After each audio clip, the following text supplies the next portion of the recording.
Hey, YouTube. This is Nia Tate, and this is my review of Divorced Sisters, Season 1, Episode 16.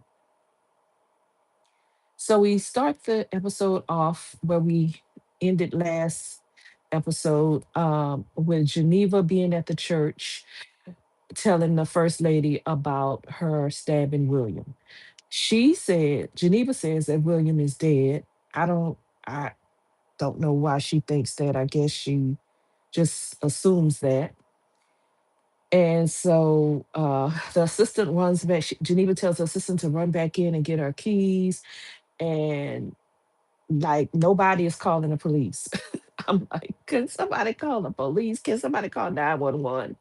So while they're sitting there, it finally hits ding dong Geneva that Anika is at the house. So, girl, you left your baby at the house the whole time.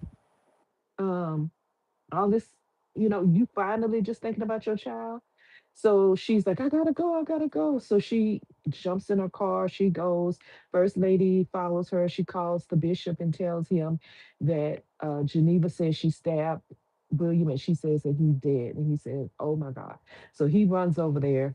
Then in the same thing, Tiff is on the phone. Javon calls Tiff or Tiff calls Javon. I can't remember, but they talk, and she tells him what's going on, and they all rush over to the house. So the bishop is the first one to get there. Um, Anika lets him in. Poor little baby. She lets him in, and she says, "My daddy's on the floor, and he's bleeding, and he won't wake up." So whoever played Anika, whoever played that little girl, she is really good. She enunciates so well, and she's smart as a whip. I like and cute. But anyway, she said, "My daddy's on the ground. On the floor. He's bleeding." So William rushes over to him, and then he finally picks up. Not William. I'm sorry. The bishop rushes over to William, and he sees him there, and he finally picks up the phone and calls 911. And then. The 911 operator had major attitude. Come on, Tyler Perry, what we doing? I mean, she was like real mean. So he doesn't touch him. He don't know, she's like, is he alive? Is he breathing? He said, I don't know. He's been stabbed. There's a lot of blood. I need somebody over here now. So after that happens, then Geneva, first lady, no, Geneva rushes in. She grabs Anika and Anika's like, my daddy, and she's trying to get her to like go upstairs, but the little girl is really, kind of pretty hysterical. So the bishop tells Geneva to get her out of here, get her out of here. So they go in the kitchen on the other side of the house, and then First Lady and Tiff rush in, and then Javon comes in. So the police get there. Well, the uh, the ambulance gets there, then the police get there, and Javon had already told Tiff to tell them don't say nothing because he's an attorney, so he's a lawyer. He's like, tell Geneva don't open her mouth, don't say nothing. She don't know nothing. So the police get there and they're trying to question and find out what happened. And Javon is like, this was just an accident. And she's like, no, this is a crime scene. We need to rope it off and we need to ask her what happened. He's like, I'm her attorney. She's not telling you guys anything. She doesn't have to answer any questions. So they take William.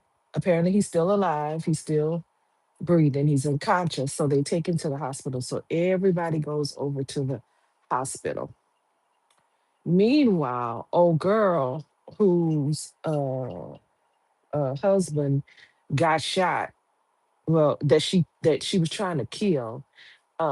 She annoys me so much. She is the weakest link of this whole show. Um, she's waking up, happy that she thinks her husband is dead. We're not sure if he's dead because we never really saw a body.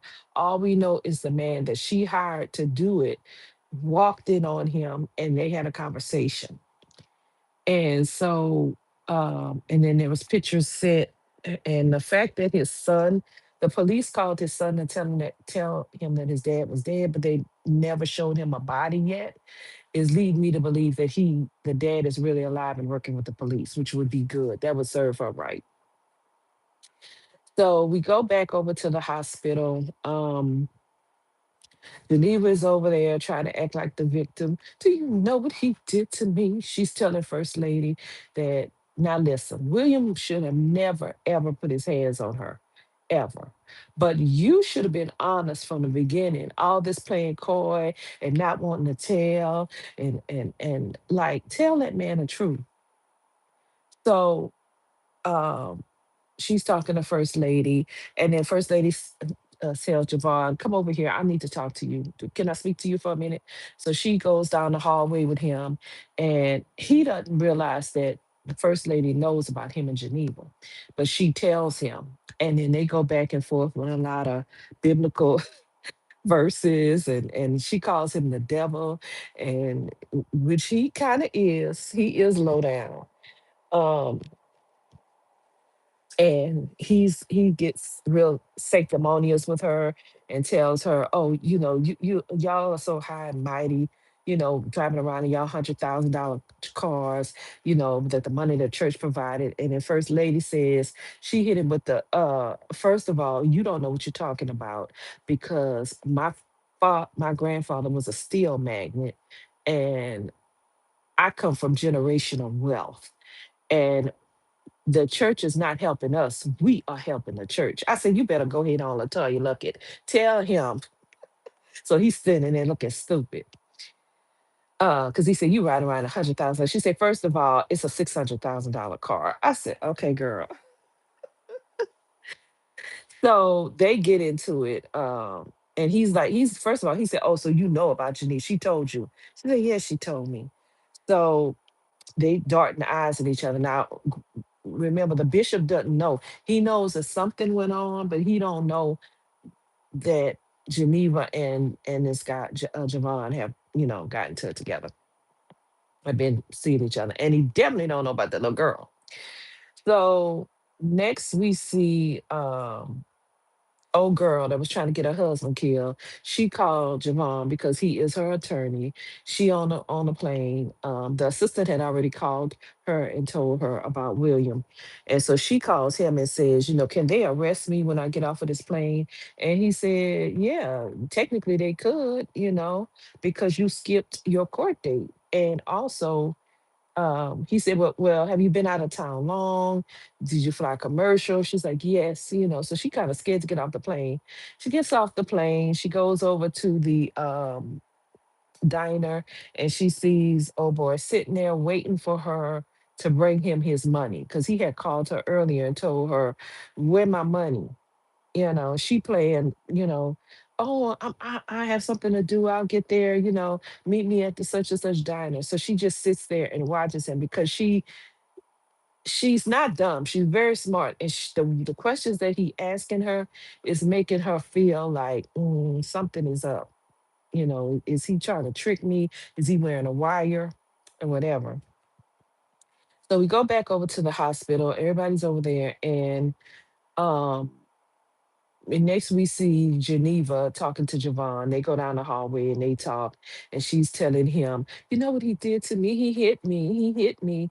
And and he's saying, "What?" And then next thing we know, her weak self, they kissing.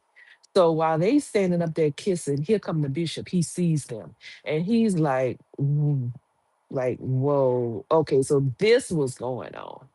So Javon talking about, oh, she was just showing me her bruises. Bruh, you had your tongue all down her throat. Okay, we see it. So finally they're sitting there. And poor Tiff is still, sitting there trying to be supportive. Geneva rolling her eyes at her. She mad at her because she want that man. And she's really upset. And so we flash back over to the diner. Um, they're still sitting there, and he wants his money. He getting loud, and she's like, I don't know what you're talking about. He's like, I did what you told me to do. I did what you asked me to do. She's like, I don't know what you're talking about. What are you talking about? And he shows her a picture of a body, and she starts screaming and hollering. She trying to act like she don't know what's going on. And she runs out of the diner. Oh, get away from me. Get away from me. I don't know what you're talking about. You're a murderer. Ah. And baby, when she hit that car, Police come from everywhere, everywhere. And she's standing there like, oh my gosh, hands up. Okay. Now the question is, are they going to really be able to get her for something unless the guy that she was paying um I don't he wasn't wearing a wire before, but I'm pretty 100% sure her husband not dead. He probably made a deal with him to that he was going to pay him in order to not, go to jail and be found out about what happened. So we gonna see how she gonna get out of this. Um, Back at the hospital, they're all still sitting there, and um, the pastor done had it. The bishop done had it. He told his wife, he told the first lady, he said, "So this what you was hiding from me?" He said, "This is crazy." He said, "Oh my God, this is crazy." She said, "Yeah, he the devil." He said, "Yeah, he is." So they sitting there, and the pastor started questioning her about Bishop started questioning her about Geneva about what happened. He said, "So what happened?" He brought this woman into my house. He had another woman in my house and he hit me. He said, "But why did he bring the woman in your house?" "Oh, so you're trying to blame me? You're blaming me for this?" I'm like, "Geneva, it is all your fault. This is all your fault." So Javon's sitting there. I don't know why Javon didn't leave. Javon's sitting there looking all all nervous and stuff. So then Geneva flips and turns on Tiff. She's like, "This is your fault. This is all your fault." And Tiff is like, "What did I do? Why are you saying it's my fault? I don't have nothing to do. Why are you saying that William getting stabbed is my fault? What do I have to do with it?" And Geneva's like, "If you would have listened when I told you to leave him alone." And girl, I'm like, "Tiff, boo boo, you real slow, girlfriend. You still don't get it." She's still sitting there clueless. "I don't know what you're talking about. What do you mean? What do you mean?" And then at this point, the bishop is like, "Javon, why don't you tell her what she mean?" And Javon was like, "I don't know what you're talking about. Pastor, why are you what are you talking about? I don't know what you're talking about." And then he gonna tell the pastor, you might want to take you might want to think before you say anything, or mind your own business and tell your own stuff. Now, I don't know what he meant about that. I'm not sure what Javon have on the bishop or what's true or not. I don't know. But the bishop, first lady was like, "What is he talking about?" And the bishop told her he's making up stuff. So I don't know what that's about. I guess we'll find out. But finally the bishop was like, "Listen," he just had it, and I was so glad because the first lady should have did that. I understand that Geneva is her friend, but when William was sitting at that dinner and he was so upset, she should have just went on ahead and told the man. I think he deserved to know. So he told the bishop, said, went down the hall and I saw these two kissing. And Tiff is still sitting up there like, What? Who?" He said, "Devon and Geneva." And then she just looked at Geneva, and then all of a sudden, now Geneva want to talk. Like, girl, get out of here. I could have popped her. She talking about, "Yes, he came here for me. He didn't come here for you. He came here for me. We had an affair years ago." And Anika, she told everything. Anika is his daddy, is her and he is Anika's father. And I love him. I love him. And he's sitting there like, because I kind of think the dude kind of liked Tiff. I think he really does like Tiff a little. I don't know. But he's sitting there like, he don't know what to do. And Tiff is just like stunned, like she don't know what to say. And I'm like, "Girl, say something. This is finally what we wanted. Finally, Geneva. Finally, you said that." Now, if you would have said this when y'all was out or when y'all was with that man, we wouldn't even be here. So that's how it ended. And hopefully, William makes it because the actor that plays him is amazing. And he is the best thing on the show. So we don't want to get rid of him, period. But this was a really good episode. Finally, I'm so glad that Geneva, that the secret is out and that Tiff knows because they was making a fool out of Tiff, both of them. So we gonna see how this turns out. I mean, Girl, they crazy over this man. Javon got the women crazy. Cause Tiff standing there like she don't know what to do. I would hopefully think that she gonna leave the man alone and that she not gonna be with him no more, but I don't know. And then Geneva is so crazy in love with him that I don't know what she gonna do. So can't wait till the next episode. I appreciate you guys. Thank you so much for listening to my review of Divorced Sisters and enjoy your day.